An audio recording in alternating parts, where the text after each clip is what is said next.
Así, en el cuadro de la charca aún detenida, la hacedora de palabras ve a la cholita tan pequeña y solitaria, luchando con sus pocas armas. Esos pensamientos de redención infantil, esos palacios que resuenan con un gong, diciendo: y fueron felices para siempre.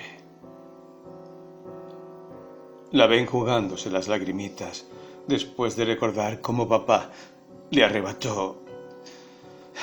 Bueno, de hecho, ya no estaban hace tiempo. Esos sueños de colores que dibujaran otros sueños.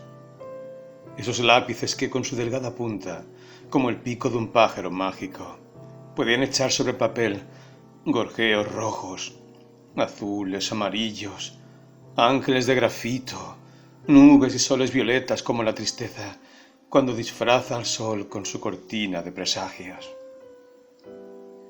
Y era aquella, la tristeza que, sin saberlo, tempranamente la embargaba, la del contraste feroz entre los sueños pintados por los ideales que le llegaban desde imágenes lejanas de algún televisor, que a veces miraba en casa de algún vecino, y había damas almidonadas que tenían criadas, niñas con encajes que se cepillaban el cabello antes de dormir, y parecían ángeles depositados en nubes de perfumadas sábanas.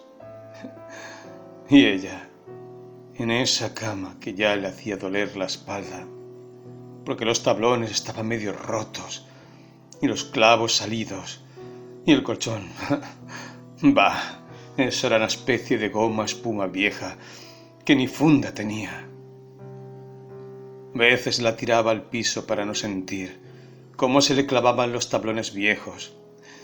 Y bueno, no había mucha relación entre la niña de los encajes y ella, con su melenita desgreñada y su carita sucia, porque eso de andar cargando baldes de la bomba y llenar la tinaja después de calentar el agua con la garrafa era cosa muy pesada, y su madre rara vez podía, dado que se estaba debilitando cada día más. Eso seguro que era por los golpes de su padre. Papá fuma la pipa. No, papá no fumaba ninguna pipa. Además, era analfabeto. Los abuelos de la Choli lo habían dejado muy tempranamente, y el negro, así lo llamaban en el barrio. Bah, en la villa. El negro se crió a los ponchazos, y de pibe ya anduvo de changa en changa hasta que consiguió que lo tomaran en el almacén, donde estuvo bastante, hasta que lo perdió la bebida. Y al fin de cuentas, si bien el dueño era un tipo buenazo, tampoco resultaba tan torpe como para poner su negocio en riesgo, sosteniendo borrachos que le ahuyentaban la clientela. Así que el negro terminó haciendo changas de nuevo, y lo ganó la bebida y la frula, hasta que no hubo más frula, y vino el Paco. Eso decía don José, el almacenero, entre compasivo e indignado, porque el barrio se había llenado de esa porquería que echaba a perder tantas vidas y tan pronto. Mones agrietados, entumecidos apenas empezaba a alborear la existencia. Niños que ya se quedaban como viejos tirados sobre el cordón de la vereda, porque ya ni en la villa dormían, sino en las calles aledañas.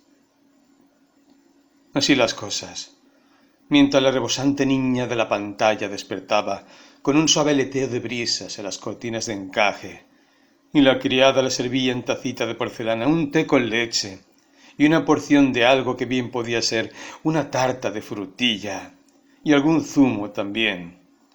Y la pequeña hacía un gesto de desdén y miraba por encima de la cofia de su criada y pedía que le trajeran el salto de cama y su espejito de mano. Y qué bonita y blanca se la veía, sonriéndole al espejo de plata, con su rostro en blanco y negro, mientras la criada le hacía una especie de trenza con cintas de seda.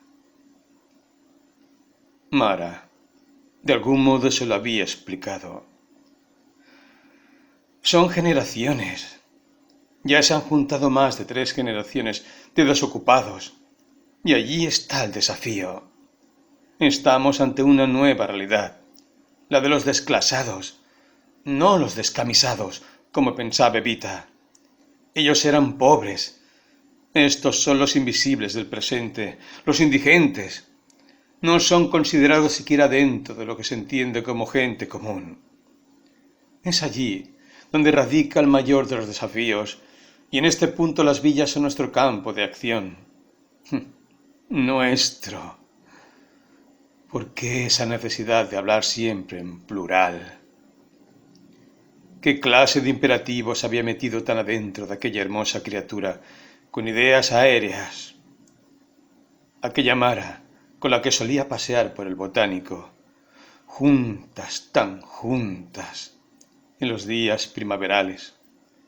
Esa amada amiga que le hablaba de poesía, del ruiseñor de Keats, tan semejante, pensó, que diría alguna vez la hacedora de palabras a esa otra joven que había dejado su mítica detrás de una grieta en la supersticiosa Buenos Aires, que había preferido relegar a sus desaparecidos a la calidad de fantasmas, en vez de hacerse cargo de aquel otro gran holocausto que la llevara nuevamente por los recuerdos de la noche de los cristales rotos. En aquellos ya lejanos tiempos, cuando su madre debió huir de la patria sitiada. La patria sitiada. Quedó unos segundos en suspenso. La frase resonaba filosa en su interior. Todo ahora tan ajeno. Entre 2 patrias, una la dejé y la otra no me arraigo. Es que había una patria. ¿Existía acaso un sitio donde resguardar los más hondos parajes de esa intimidad oceánica que nos invita a sumergirnos en nuestras ensoñaciones infantiles? Recordaba esas mañanas, recostada en el parquet de la casa paterna, en los inicios de su vida, en soliloquios infinitos, con las pelusas del escobillón y los pequeños panaderos que tejían su frágil estructura, a la luz de un rayo de sol que se filtraba por las persianas. Tal vez hubiera después de todo un paraíso, aquel del que hablaba el otro poeta, el que había dicho que efectivamente la única patria es la infancia. Quizás fuera por eso que, de tan pequeña, expatriada como siempre, se había sentido. Fuera la señora P. de tal modo reticente a decir su apellido.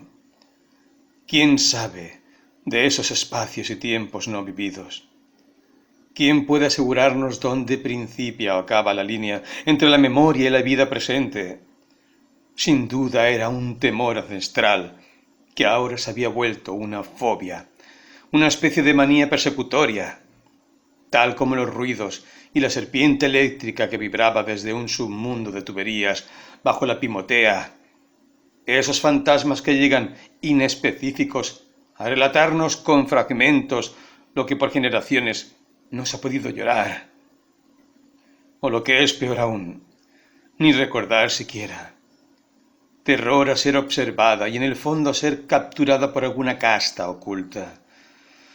Su personal noche de los cristales rotos, como más tarde habría de relatar a quién, exactamente a la policía, a algún vecino sordo y amnésico, a la mujer de los ojos vendados, que ya no escoltaba más que las grandes perogrilladas de los Calígulas de turno. ¿Ante quién defenderse en un mundo que ha hecho de desamparo el patrón común con el que se esconden las mayores acciones de la pobreza moral, de la escoria moral? Enfatizaría la señora P., dentro de su furia adelgazada ya por una enquistada melancolía que la corroía hacía décadas, pero sólo para sí. Pensaba, nunca inmiscuir a Mara en su pasado, aunque su amiga bien lo conocía. Aún así, no deseaba apesadumbrarla con lo inevitable. Las utopías que por esos tiempos de temprana adolescencia se tejían en el entramado social la precipitaban a una especie de sino, como si hubiéramos sido necesarios, pensó Elsa P., con un temblor en el ánimo, una especie de exasperación de la sensibilidad que cada vez la asaltaba con mayor frecuencia, por culpa, posiblemente, de esas cartas donde se sumía como en territorio seguro, ese sitio donde somos lo que fuimos y lo que finalmente seremos más allá de un presente siempre ajeno, siempre en fuga, y allí el cuadro de la plaza Malavia, y ellas festejando el inicio del cuerpo, ninfas báquicas retozando sobre los peligrosos bordes de un oleaje de deseos que no acababan de descifrar, pero que las llevaba a interminables veladas de contarse la vida,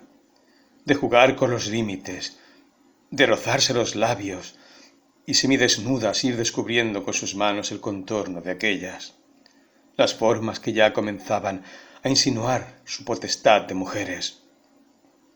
Hijas de Gea y de todas las grandes y bellas míticas de la matria por siglos sojuzgada. Pero ellas no serían esclavas, así se lo dijo Mara más tarde. La feminidad, como otras tantas utopías, debe de desmadejarse, abrirse, envolver los parajes de un mundo sin ondulación que estanca sus aguas, que agrede la belleza de todo lo que apunta hacia la libertad. Pero no era sólo cuestión de poética. Eran acciones concretas las que debían tomarse. Las estructuras anquilosadas del poder patriarcal no eran exclusivas victimarias de las mujeres, sino de todos los desclasados, marginados de los más débiles, aquellos cuyos actos eran apenas un movimiento mecánico manejado por otros en función de mantener la estructura del poder imperante. Eso decías, Mara, recordó Elsa P., y hablabas de aquellos muchachos tan despreciados por las buenas gentes, cuyos destinos eran ajenos. ¿Por qué no siempre el que roba, no siempre aún el que mata, maneja los hilos de sus acciones? Discrepamos en ese punto. Son cuestiones de voluntad, afirmaba ella. Pero es que hay voluntades tronchadas desde el inicio, insistía Mara. Y Elsa se sumerge en la contemplación de esas sombras de vida, donde la niña descalza sueña con el hada madrina, y el padre golpeador, en un entonces, tal vez remotísimo, es un pequeño asustado al que se le ha arrebatado la dignidad, antes aún de amanecer. El negro. De este modo, el negro también era hijo de la desventura. También la desazón de los hechos circulaba tempranamente, dictando un inapelable porvenir. Hijo de un jornalero que después se vino a la provincia. Vivían en un barrio de fincas ajenas, esas tierras tomadas por algunos que venían sin norte, urgidos por la miseria, a establecerse en las afueras de Buenos Aires. Y ella, su madre, ella solo una chirusita más del pueblo que había concebido sin querer a ese crío tan poco agraciado. El negro, como solían llamarlo de pequeño. De modo que, en esa humilde casa rodeada de pocas cosas, con una huerta precaria que luego fue confiscada por los dueños de las tierras, creció el negro hasta que la familia se diseminó, y él tuvo que irse por la capital a ver si la vida le deparaba mejor suerte. De tan jovencito, y haciendo changas para negreros que daba pena. Al fin de cuentas, aquello de alfabetizarse era una utopía a la que pocos podían acceder, los que haraganeaban bajo un techo seguro. Pero él, ya medio huérfano, por así decir, Ni qué hablar. Debía ganarse el pan de cada día y al final terminaba durmiendo donde podía, hasta que consiguió un hogar de esos donde aceptan a los chicos de la calle. Aquella sería una extraña historia que luego, en los pocos momentos de sobriedad que le quedaban, volvería con el fulgor de una tierra prometida a nublarle los ojos. Aquella mujer a la que vio venir una vez, aérea, casi una brisa, y él, que aún era un adolescente, por un inexplicable impulso se acercó, bajó la mirada y se confesó. ¡Eh! ¡Eh! Es que, mire, doña, perdón, pero yo me drogo, ¿sabe? Y se le cayeron un par de lagrimones. No me gusta ver cómo los pibes se van poniendo flaquitos, que da lástima. ¿Vio? Y a lo mejor usted, digo, me ayuda a salir de esto. Y para su sorpresa, ese ángel venido de un tiempo ajeno al mundo que él conocía, lo tomó de la mano, gesto que repelió al principio, temiendo el rechazo, pero al que luego se entregó al ver la insoslayable ternura del rostro de aquella mujer de ojos tan claros como las aguas de un mar que alguna vez recordaba, había visto en alguna parte. Ese hogar donde estuvo un tiempo fue como un raro desvío de su vida, para él, en cierto modo, ya predestinada. Y en ese sitio se quedó un tiempo haciendo pan, vendiendo en los colectivos, duchándose todos los días por primera vez, y por unos meses su vida pareció tomar un giro hacia la esperanza. Pero no duró mucho aquello. Pronto vinieron los amigotes, los pibes de antes, y él empezó con el escabio y ¡dale que va!, que ya no pudo dejarlo.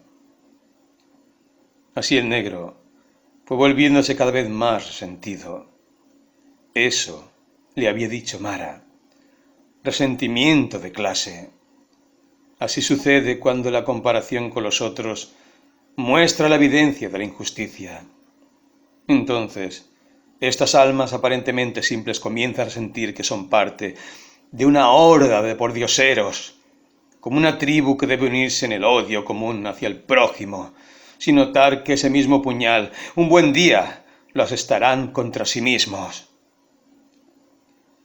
Le habían dado una estampita de la parroquia Santa Catalina, con la leyenda de «El pan de cada día, dánoslo hoy», o algo así. Ya no recordaba.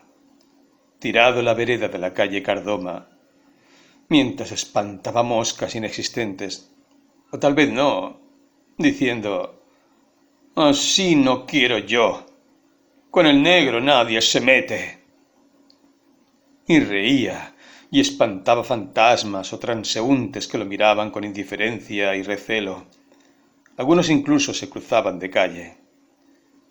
Así había de terminar el negro, pensó, tal vez, la Choli, años después, cuando vio que el tucu corría igual suerte, arrastrándose, tambaleante por el pasillo de la casa tomada, colgados del gas, de la luz, de la vida. Imaginó la señora P.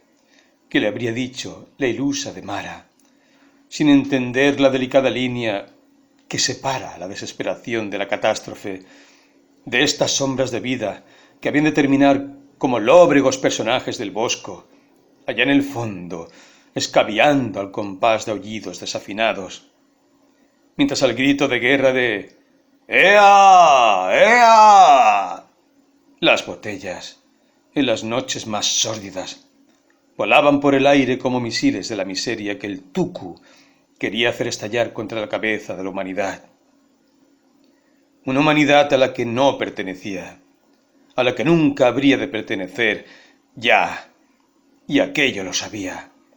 Por eso no le importaba ni su vida, ni la de los otros, y esa absoluta indiferencia de existir lo volvía temerario y capaz de realizar los actos más viles con una suculenta y ebria carcajada.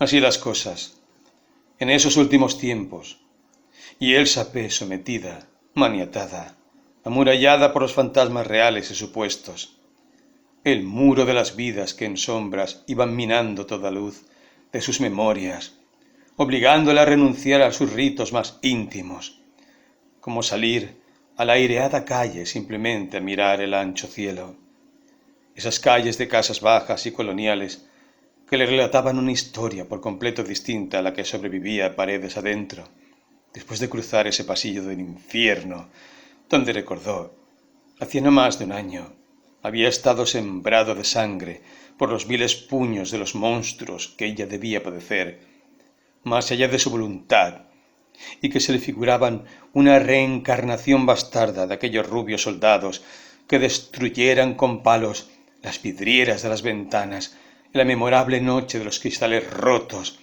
como le relatara su abuelo. Los cuadros se superponen en un ir y venir de imprecisas reminiscencias donde suceden hechos en la memoria de pueblos y las íntimas e inenunciables memorias. Un mundo escindido donde cabalgan los 4 jinetes del Apocalipsis, pero sin la opulencia bíblica, sin aires de gran tragedia divina, simplemente un eco de vidas humanas que van sucediendo sin demasiada trascendencia, aunque con la pasión de aquellas historias conjugadas al presente, en la simultaneidad de los pensamientos, del tiempo interior. Así como habría de suceder en aquella sombra de su pequeña vida, él, uno más entre tantos, estableciendo sus días un puente hacia lo nimio y finalmente hacia la nada, que es el fin de todas las acciones, las más grandes, las más viles. Eso recordaba el negro, ahora tirado en el colchón de la vereda cerca de la villa, espantando moscas inexistentes, por aquellos tiempos de esperanza reconquistada. Así al menos le habían dicho tanto el ángel como los maestros de la parroquia.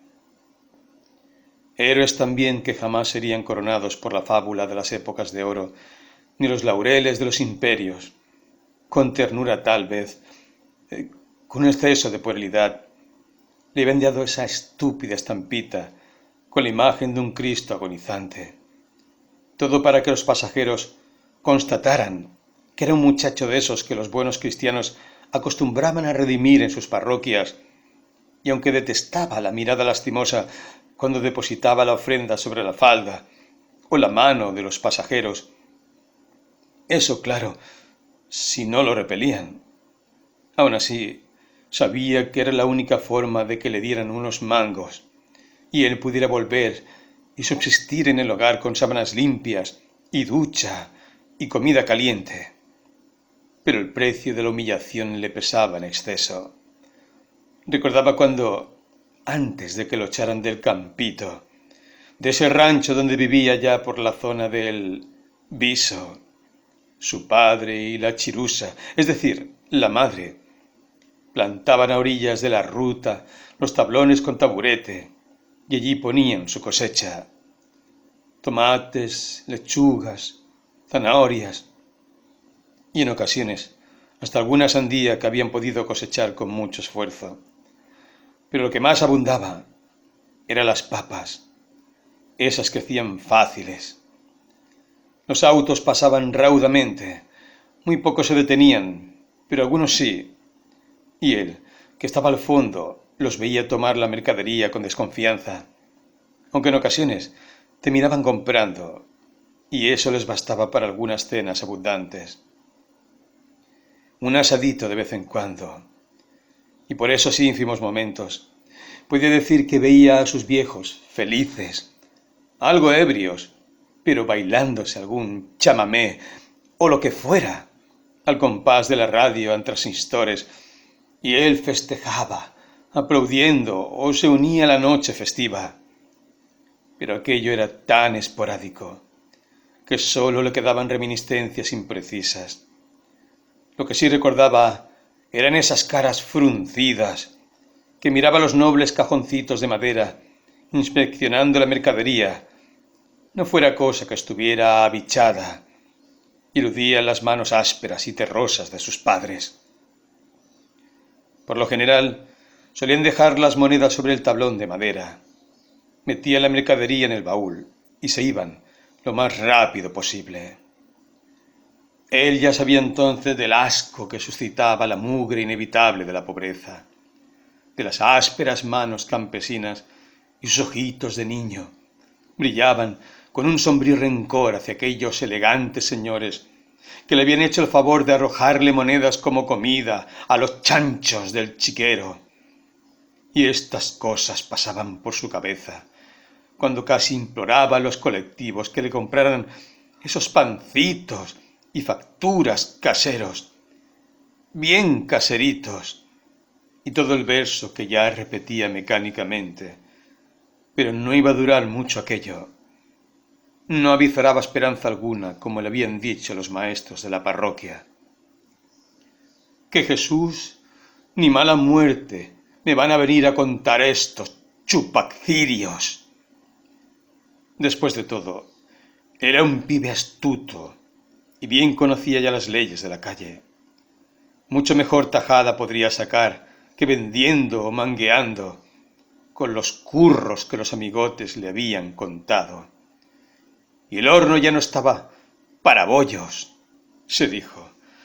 Así que pronto fue espaciando sus visitas al hogar y empezó a encontrarse en la cortada con los muchachos, sombras entre sombras, birra y escabio, alucinaciones de bravuconadas que las más de las veces terminaban con una noche de comisaría. Y así siguió la vida hasta que conoció a don José, que le aconsejó paternalmente que fuera dejando aquello y se buscara una buena mujer y una casita, aunque no más fuera una taperita allí por la calle Cardona, al final de la avenida Mitre, donde se asomaba como una criatura de barro y cieno, de yuyo y chapa, la pobre villa de la Esperanza, donde conoció a la madre de la Choli. Las estaciones van cruzando, del tiempo de los inicios al fruto que madura. En tierra pródiga o estéril, la vida se empeña en establecer sus leyes. Los árboles raquíticos de Villa La Esperanza albergan ínfimos brotes como una rebeldía de existencia contra las sequías y la mala tierra. Así la Choli, a pesar de sus interminables noches de congoja y sus cuentos de imposibles princesas que naufragan en la imagen de una pequeña ninfa algo delgada, techuzas pajizas que arrancan demasiado cerca de las cejas, esa frente angosta un poco ahindiada, la naricita chata y no respingona como la niña de los rizos rubios de la película. A pesar de ello, su cuerpo, pasados algunos años, ya ha ido transformándose. Asoman sus pechos, se redondean las formas, su rostro empieza a despejar y sus ojos adquieren un cierto aire gatuno. Siente nuevas sensaciones. Una extraña atracción le eriza la piel. Cuando alguno de aquellos chicos de los que antes huyera se acerca con un ramo de florcitas silvestres arrancadas de yuyal y se la entrega como ofrenda a su nuevo estatus de mujercita, de niña bella, como uno le ha dicho con cierto desparpajo, pero sin perder el rubor que acudiera inmediatamente a sus mejillas. Y la Choli se ha sentido catapultada al cielo por unos segundos y ha bajado la mirada, quedándose como paralizada hasta escuchar los gritos del negro que le llamaba con rabia: ¿Qué hace vos con la pendejada afuera? Y después, una silueta recia asomando a la puerta y espantando a aquel príncipe harapiento que le estaba cortejando con tan solo 12 años. Y puertas adentro, coscorrón bien merecido, sin dejar de aclararle que se estaba empezando a parecer a la turrita de su madre. Eso se lo dijo con tono apático, y la Choli lo odió con todas sus fuerzas. El negro había vuelto al escabio, y con el crecimiento de la Choli se había tornado aún más violento. A veces la miraba con ojos hambrientos. «Crecida estás, che. Vení con el negro». La Choli se ponía rígida. Cerraba los ojos y no respondía. «¡Que vengas, te ordeno! A tu padre no se le desobedece». Después reía y se acercaba apestando alcohol. Le pellizcaba los pezones. «Mira que a esta edad, o un poco más, yo conocí a tu madre. ¿Quién diría?» La Choli apretaba los dientes y susurraba con furia. «¡Déjame! ¡Andate!». El negro le daba una palmada a las nalgas. «¿Qué te pensás vos? Que yo soy un degenerado, ¿eh? Si ya me estás putañeando vos, también minga. El negro no se mete con los críos». Y se iba al catre. Caía como muerto con la boca abierta y roncaba estrepitosamente. La Cholita se tapaba los oídos y las lágrimas le caían solitas por las mejillas. Y eso que no era de llorar. Ya demasiado había visto.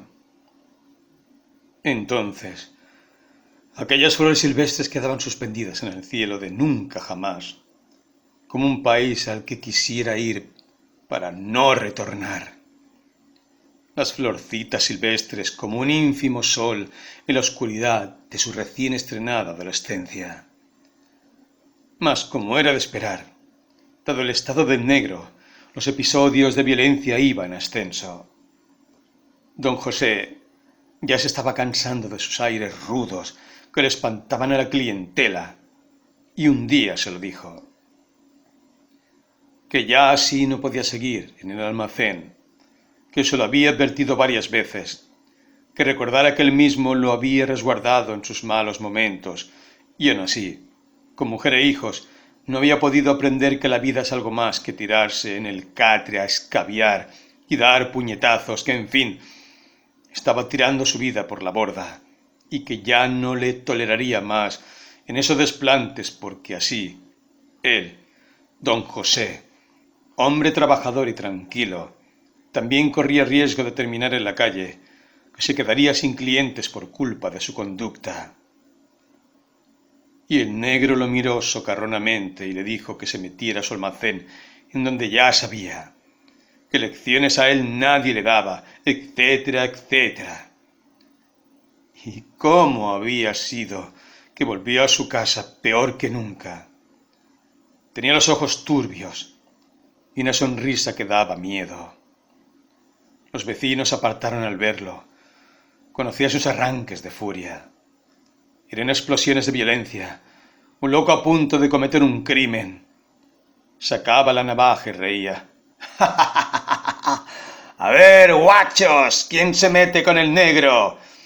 ¡Mozzarella, que aquí el negro manda!». Y le daba por revolear su navaja, y entonces el silencio reinaba en la villa. Así las cosas, el tiempo, todo se iba en picada. Finalmente el velo de la comedia trágica se cerró en aquella horrible noche de fines de otoño. Recuerda ahora la Choli. Él vino más violento que de costumbre. Había tenido una gresca con los amigos y alguien lo había llamado cornudo o algo así. El caso es que su madre, embarazada por quinta vez, ya estaba bastante avanzada. Unos 4 meses más o menos, porque el vientre se le empezaba a redondear, y el negro, al mirarla, tuvo una explosión de ira. Tal vez por eso, de cornudo, tal vez porque ya don José no lo recibía más, ni nadie, ni nada, como siempre. Tal vez porque los ángeles eran suposiciones olvidadas bajo la hojarasca de su vida que sólo recobraba cuando la furia lo avivaba con su fuego imparable. Y así fue que, de verla nomás, se prendió como una bomba y estalló contra su madre. La empujó contra la letrina y le asestó uno de aquellos golpes que resonó en todas partes. «Otra vez preñada!, gritaba el negro, arrastrando la voz. «De mí no, putarraca vieja, tenías que ser». Entonces vino lo de las agujas, porque la Choli vio sangre por todos lados en la letrina y sembrada por la silla y el piso de cemento de la casilla. «¡Puta! Tenías que ser». Y otro sopapo bien dado, como corresponde a esas hembras que se hacen las minas fatales y mienen el culo con sus amigos. Alguno debió ser. Y entre el silencio se sintió como un aullido de dolor que el gran muro de aquellas vidas en sombra silenciaba, con el eterno miedo, con aquella insensibilidad ya enquistada en el cuerpo social de un mundo con las fibras sensibles rotas. Poco tiempo duró su madre. La Choli la envolvió como pudo con todas las mantas que tenía, pero todo fue muy rápido, y antes del amanecer el rostro lívido de la madrecita se tornó rígido. Sus ojos se abrieron desmesuradamente al igual que su boca. Un estertor la hizo estremecer. La Cholita retuvo sus lágrimas. El padre miraba desde el fondo como una sombra. No se atrevía a acercarse. «¡Se lo hizo ella!», decía. «La torpe se metió esa porquería y ahora ahí está». La Choli se dio vuelta súbitamente como si fuera a clavarle un puñal. «¡Vos lo hiciste! ¡Vos!». El negro la miró perturbado y salió de la casa. Tarde, demasiado tarde. Alguien llamó a la policía. Tal vez algún vecino alertado, quién sabe. Cuando llegó la ambulancia y la policía, encontraron el cuerpo tirado sobre la cama, vestido, con los pies colgando. Tenía no más de 30 años. Quien recibió a la ambulancia y a los uniformados fue el negro. Primero se mostró tranquilo y mintió. Dijo que tomaba mate cuando su mujer se desvaneció. Luego de algunos interrogatorios se concluyó que la práctica se había realizado ella misma a escondidas de la familia. El caso quedó impune. La Choli no intentó replicar. Por otra parte, ¿quién habría de creerle a una niña de apenas 12 años? El silencio volvió al vecindario, y aunque su padre no regresó, ella ya no deseaba permanecer en ese lugar del infierno. Le pidió a doña Simona que cuidara a sus hermanitos. «¿Qué vais a hacer, mi hija, tan jovencita que sos? El mundo está lleno de...». Y se calló. ¿Qué más podía agregar después de la tragedia? Le acarició la cabecita hirsuta. «Ni te me preocupes, mi hija, que yo voy a cuidar bien de tus hermanitos. Falta que le hacía a esta vieja unos buenos nietitos. Será la luz de mis últimos días. Viviré para criarlos. Vaya con Dios, mi Cholita, que doña Simona va a cuidar de tus hermanitos». La miró con pena. «Mientras el cuerpo aguante, ¿viste?». Y se abrazaron largamente. Luego la Choli tomó por el camino de tierra, vaya a saber a dónde y por cuánto tiempo. Demasiados años han transcurrido desde entonces. Después, solo recuerda que se vino a Buenos Aires y se puso a hacer la calle. Y poco tiempo después, cuando lo conoció al Tucu, que por entonces ganaba buena plata de dilero, él le había prometido el paraíso en una línea de cristal blanco, y ella aspiró con avidez, por primera vez, el elixir de los ricos.